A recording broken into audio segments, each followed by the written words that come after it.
To breaking news coming in from Shopian in Kashmir, where it is a big win for our security forces. 3 terrorists have been gunned down in an encounter. Forces have launched a joint operation to crush terror. Zeenat, my colleague, joining us on the phone line with more details. Zeenat, what more can you tell us? 3 terrorists gunned down in another encounter just speaks of how our forces are constantly on the alert and yielding to more successful operations in the elimination of terror.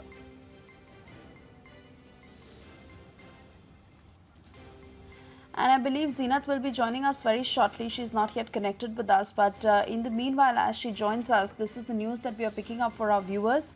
3 terrorists have been gunned down in Shopian, yet another operation carried out by our forces. It was a joint operation between the army and the Jammu and Kashmir police, and I believe Zeenat is already connected with us. Zeenat, what more can you tell us about this joint operation in the fight against terror? See, as far as Amshipura operation is concerned, 3 terrorists have been gunned down by security forces, SOG Shopian, along with the Indian Army and CRPF.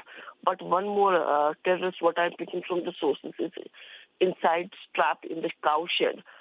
He's the lone one now who is fighting, and I believe once he is neutralized, the entire operation will come to an end.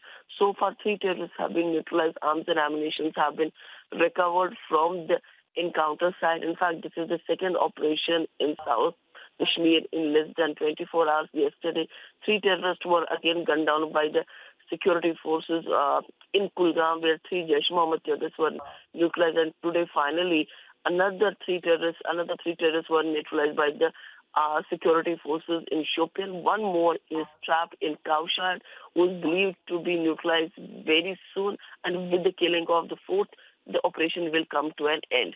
But as of now, the operation is on with the killing of 3 terrorists. All right, Zeenat, thank you for those details.